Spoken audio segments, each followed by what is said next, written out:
You see these little tribal battles happening in the cryptocurrency space where they pick a flavor, they pick a team, and it's like a team sport, and whoever uses anything else is the enemy. Bitcoin is having a pretty good 2021 so far.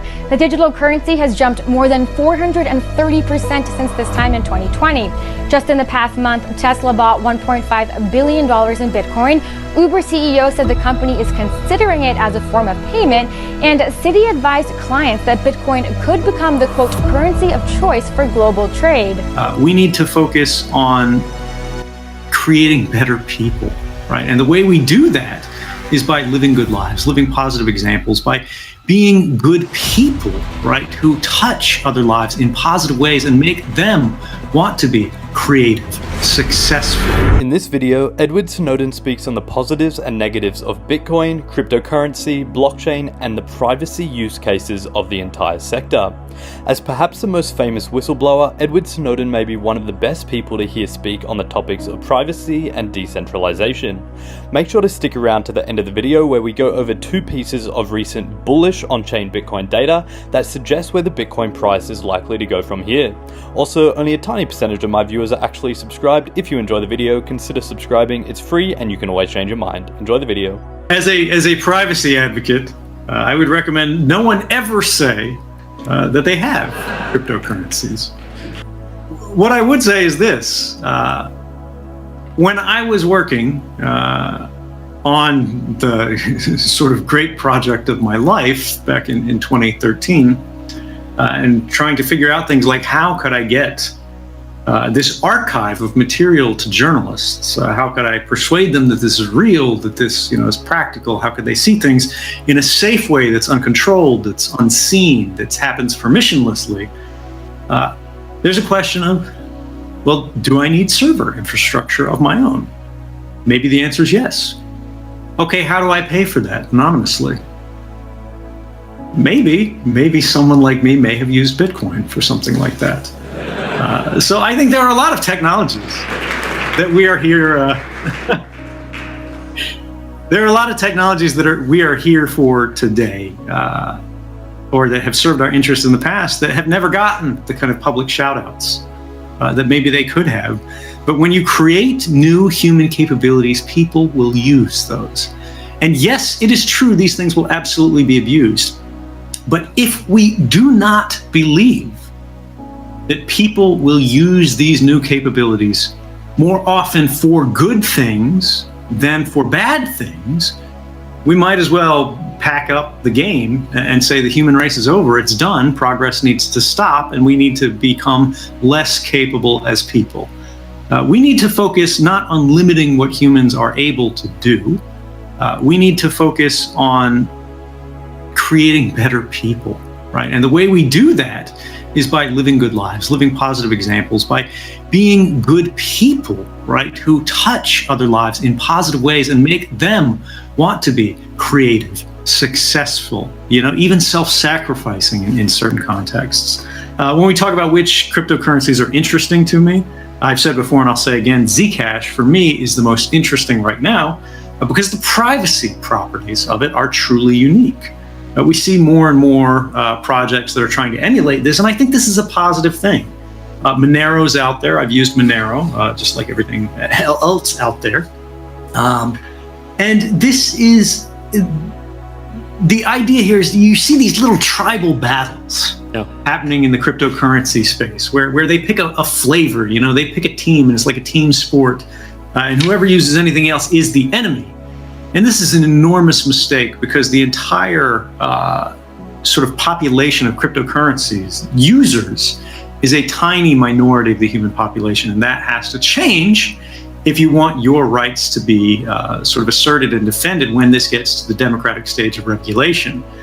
We need more teams, we need more projects, we need more users. I don't care what your particular allegiance or affiliation is, because we already see governments finally reaching the point where they're becoming very, very nervous and moving closer and closer to the point of muscular intervention in how these technologies can be used. And if we do not have broad sort of public familiarity and use, and it's a question of how do we design competing systems that are simply so attractive that they will not be ignored by sort of the global consumer base, but also the governments themselves who are seeking to compete against them will not simply be able to outlaw them and have that be meaningful, right?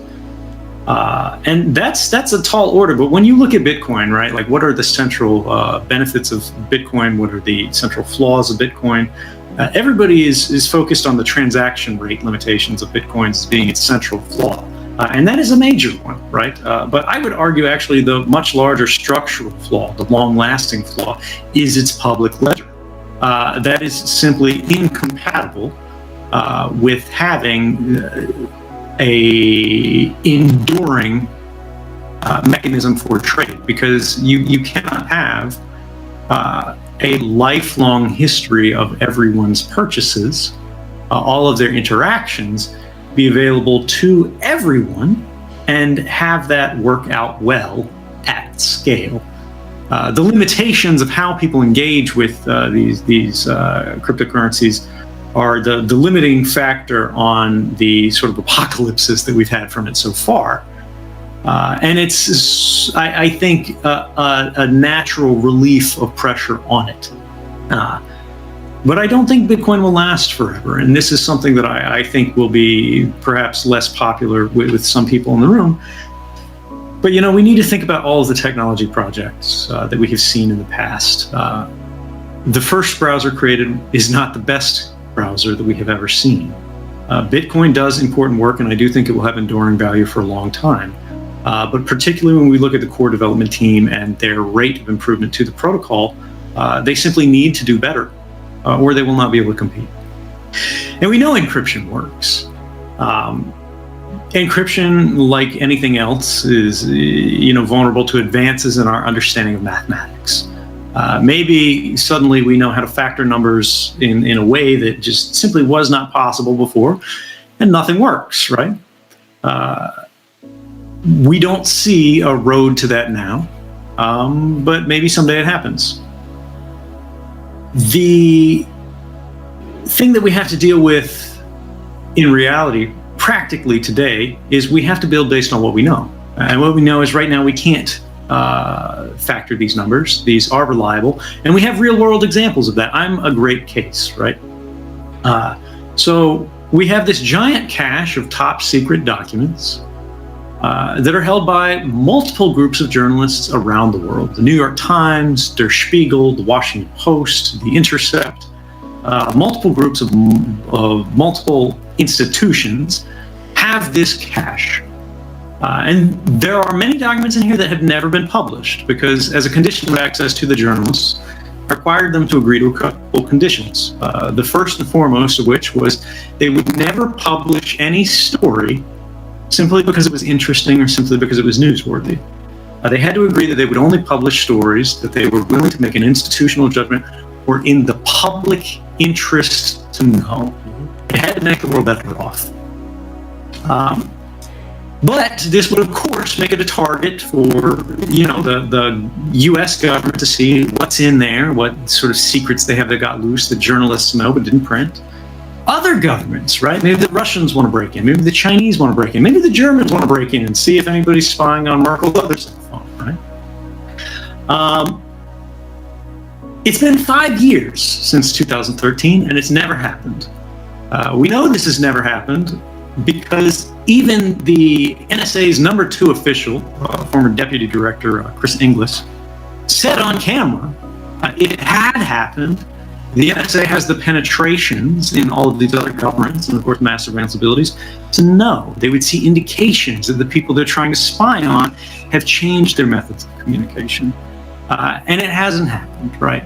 Over 5 years with the world's most well-resourced attackers against groups of sort of well-trained, but let's be honest here, still journalists. It's a bug bounty. If they can protect the world's best cache of secrets, right, for 5 years against the world's most motivated attackers, what does that mean for the average guy trying to protect his wallet? Pretty good things.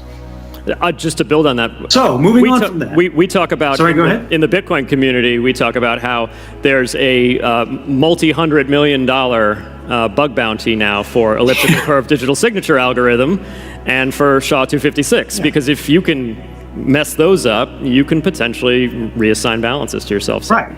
There's some good weight behind these things. You made me feel a little better, though.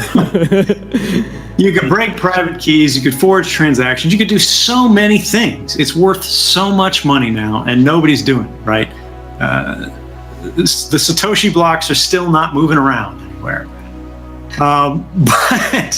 But the idea, when we go back into the larger scoping out a little bit about what does this mean for the world when we have this kind of technocratic elite, will they gain a power that we can't compete with? The reality is we're already there. When we look at Facebook, when we look at Google, some of these people, like the head of Facebook, are already campaigning for the presidency in 2020. It's quiet, but they're laying the groundwork. He went to Iowa. Yeah. I'm sure it's a very exciting place for Facebook, but for those who aren't familiar with American presidential candidates, Iowa is the sort of very important swing state that they got to start campaigning. You go there, you talk about corn. But the idea here is when we have technology and our debates are based on people's knowledge, and they have an advantage in terms of knowledge, that's problematic. But it is not insurmountable because fortunately human intelligence is unevenly distributed. And there are young, smart people in every corner of the earth at every level of the income bracket. Inequality is a serious and growing problem, right? But I would rather be fighting a battle of brains than a battle of dollars. So there's Edward Snowden on Bitcoin, blockchain, and cryptocurrencies, and providing some good advice. Based on our last video on Edward Snowden, many of you consider him a hero for revealing the extent of the government secrets, and I would have to agree. Let me know in the comments if you agree with his thoughts on blockchain and cryptocurrency in general. Now, for two recent pieces of Bitcoin data. Firstly, if you remember yesterday, we covered why the Bitcoin price was dipping with $6 billion of options expiring this Friday, which were more in the money with the Bitcoin price closer to 44,000. Now, out from the Reddit user Cryptopo, you can see the effects of CME Bitcoin futures expiry dates have previously had on the Bitcoin price. With the future expiries in March being the biggest volume we have seen yet, it appears we are in for an explosive week. As you can see from this on-chain data we covered last week, April is going to present a very pivotal month for Bitcoin, and in my opinion will dictate just how parabolic and high this bull run will go. Exciting times to be in the cryptocurrency space, and the next few weeks will undoubtedly be very interesting. Let me know what you guys think of this data in the comments. Hope you enjoyed today's video, and I'll see you in the next one. As always, have a great day.